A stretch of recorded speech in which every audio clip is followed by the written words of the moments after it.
Hello, ಎಲ್ಲರಿಗೂ ನಮಸ್ಕಾರ. Welcome back to our channel Jyothi's kitchen. ಇವತ್ತಿನ ರೆಸಿಪಿಯಲ್ಲಿ ನಾನು ತೆಲಂಗಾಣ ಸ್ಟೈಲ್ ಗೋಂಗೂರ ನಿಲುವ ಪಚ್ಚಡಿ ಆದರೆ ತಿಳಿಸ್ಕೊಡ್ತಾ ಇದ್ದೀನಿ. ಈ ನಿಲುವ ಪಚ್ಚಡಿ ಅಂತ ಏನಕ್ಕೆ ಅಂತ ಇದ್ದೀನಿ ಅಂದರೆ, ಇದು 10 ದಿನ ಆದರೂ ಹೊರಗಡೆ ಇಟ್ಟರೂ ಕೆಡೋದಿಲ್ಲ, ತುಂಬಾ ರುಚಿಯಾಗಿರುತ್ತೆ. ಹಾಗಾದರೆ ಬನ್ನಿ, ಇದಕ್ಕೆ ಬೇಕಾಗಿರೋ ಇಂಗ್ರೀಡಿಯೆಂಟ್ಸು ಏನು ಅಂತ ನೋಡೋಣ.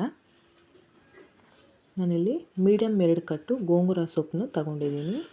ಇದು ಖಾರದ ಮೆಣಸಿನ್ಕಾಯಿ ತೊಗೊಂಡಿದ್ದೀನಿ, ಒಂದು 10ರಿಂದ 15, ಧನಿಯಾ, ಕರಿಬೇವು, ಎಣ್ಣೆ, ಒಂದು 10 ಬೆಳ್ಳುಳ್ಳಿನ ಕುಟ್ಟಿಟ್ಕೊಂಡಿದ್ದೀನಿ, ಕಲ್ಲುಪ್ಪು, ಸಾಸಿವೆ, ಮೆಂತ್ಯ, ಜೀರಿಗೆ, ಉದ್ದಿನಬೇಳೆ, ಕಡಲೆಬೇಳೆ, ಇದು ಹಿಂಗು ತೊಗೊಂಡಿದ್ದೀನಿ, ಗಡ್ಡೆ ಥರ. ನೀವು ಪೌಡ್ರ್ ಆದರೂ ಯೂಸ್ ಮಾಡಿ. ಹಾಗಾದರೆ ಬನ್ನಿ, ಇದನ್ನು ಹೇಗೆ ಮಾಡೋದು ಅಂತ ನೋಡೋಣ. ನಾನೊಂದು ಪ್ಯಾನ್ ಇಟ್ಕೊಂಡಿದ್ದೀನಿ, ಅದಕ್ಕೆ 2 ಟೇಬಲ್ ಸ್ಪೂನ್ ಎಣ್ಣೆ ಹಾಕ್ಕೊಂಡು ಹಿಂಗೆ ಹಾಕ್ಕೋತಾ ಇದ್ದೀನಿ. ಹಿಂಗು ನೀವು ಪೌಡರ್ ಆದರೂ ಯೂಸ್ ಮಾಡ್ಕೋಬೋದು, ಗಡ್ಡೆ ಯೂಸ್ ಮಾಡೋರಾದರೆ ಎಣ್ಣೆಯಲ್ಲೇ ಹಾಕ್ಕೊಂಬಿಡಿ. ಈಗ ಮೆಣಸಿನ್ಕಾಯಿ ಹಾಕ್ಕೊಂಡು ಗೋಲ್ಡನ್ ಬ್ರೌನ್ ಬರೋವರೆಗೂ ಹುರ್ಕೊಳ್ಳೋಣ. ಸಾಕು, ಕಪ್ಪಗಾಗೋದು ಬೇಡ, ಕಹಿ ಬಂದುಬಿಡುತ್ತೆ, ಇಷ್ಟಾದರೆ ಸಾಕು. ಒಂದು ಪ್ಲೇಟಿಗೆ ಹಾಕ್ಕೋತಾ ಇದ್ದೀನಿ ನಾನು. ಅದೇ ಪ್ಯಾನ್ಗೆ ನೋಡಿ, 1 ಟೇಬಲ್ ಸ್ಪೂನ್ ಮೆಂತ್ಯ, 2 ಟೇಬಲ್ ಸ್ಪೂನ್ ಜೀರಿಗೆ, 2 ಟೇಬಲ್ ಸ್ಪೂನ್ ಧನಿಯಾ ಹಾಕ್ಕೊಂಡು ಮೀಡಿಯಮ್ ಫ್ಲೇಮಲ್ಲಿ ಗೋಲ್ಡನ್ ಬ್ರೌನ್ ಬರೋವರೆಗೂ ಹುರ್ಕೋಬೇಕು. ಜಾಸ್ತಿ ಹುರಿದ್ರೆ ಇದೆಲ್ಲ ಕಹಿ ಬಂದ್ಬಿಡುತ್ತೆ, ಗೋಲ್ಡನ್ ಬ್ರೌನ್ ಬಂದರೆ ಸಾಕು. ನೋಡಿ, ಈಗ ಈ ಥರ ಬಂದಿದೆ. ಈಗ ಮೆಣಸಿನ್ಕಾಯಿಗೆ ಅದ್ರ ಜೊತೆನೇ ಹಾಕ್ಕೊಂಡ್ಬಿಟ್ಟು ಸ್ವಲ್ಪ ತಣ್ಣಗಾಗಕ್ಕೆ ಬಿಡೋಣ.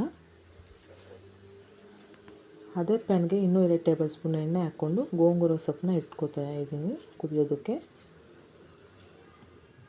ನಾನಿಲ್ಲಿ 2 ಕಟ್ಟು ತೊಗೊಂಡಿದ್ದೀನಿ. ನೀವು ಜಾಸ್ತಿ ಮಾಡೋರಾದರೆ ಇನ್ನೂ ಇದು ನಾನು ಹೇಳಿರೋ ಅಳತೆ ಡಬಲ್ ಮಾಡ್ಕೊಳ್ಳಿ.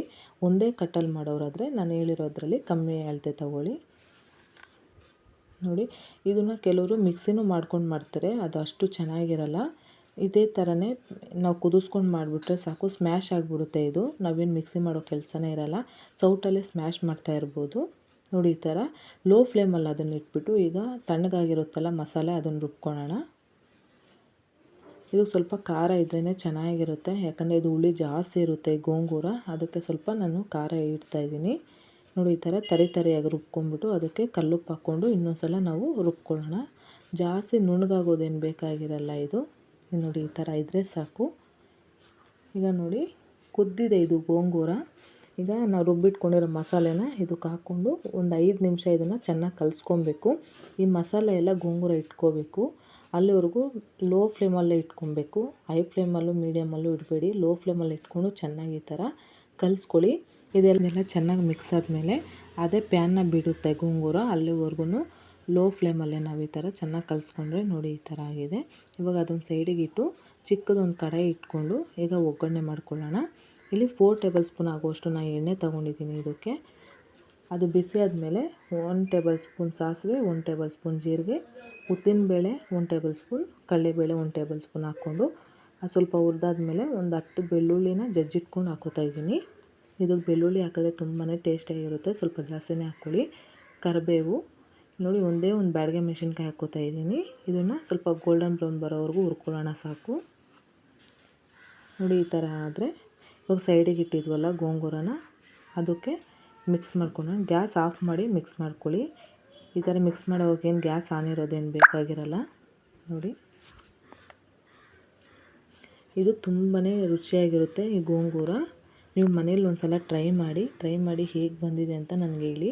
ಈ ಗೋಂಗೂರ ಬಿಸಿ ಅನ್ನಕ್ಕೆ 1 ಟೇಬಲ್ ಸ್ಪೂನ್ ತುಪ್ಪ ಹಾಕ್ಕೊಂಡು ಇದನ್ನು ಕಲಿಸ್ಕೊಂಡು ತಿಂದರೆ ಕಳೆದೋಗ್ಬಿಡ್ತೀವಿ, ಅಷ್ಟು ರುಚಿಯಾಗಿರುತ್ತೆ. ಈ ಗೋಂಗೂರ ಕೆಡೋದಿಲ್ಲ, 10 ದಿನ ಆದರೂ ನಾವು ಗ್ಲಾಸ್ ಬಾಟ್ಲಲ್ಲಿ ಎತ್ತಿಕೋಬೋದು, ತುಂಬಾ ಚೆನ್ನಾಗಿರುತ್ತೆ. ಪ್ರೆಗ್ನೆಂಟ್ ಅವರೆಲ್ಲ ಹುಳಿ ತಿನ್ನೋದಕ್ಕೆ ಇಷ್ಟಪಡ್ತಾರೆ, ಇದನ್ನೊಂದು ಸಲ ಮಾಡಿಕೊಡಿ, ತುಂಬಾ ಚೆನ್ನಾಗಿರುತ್ತೆ. ನೋಡಿ, ಪ್ಲೀಸ್ ಈ ವಿಡಿಯೋ ಇಷ್ಟ ಆಗಿದ್ರೆ ಲೈಕ್ ಮಾಡಿ, ಶೇರ್ ಮಾಡಿ, ಕಾಮೆಂಟ್ ಮಾಡಿ, ಸಬ್ಸ್ಕ್ರೈಬ್ ಮಾಡೋದನ್ನು ಮರಿಬೇಡಿ. ನಾನು ಇನ್ನೂ ಹೊಸ ರೆಸಿಪೀಸ್ ಎಲ್ಲ ನಿಮಗೆ ತಿಳಿಸ್ಕೊಡ್ತೀನಿ. ಓಕೆ, ಬಾಯ್.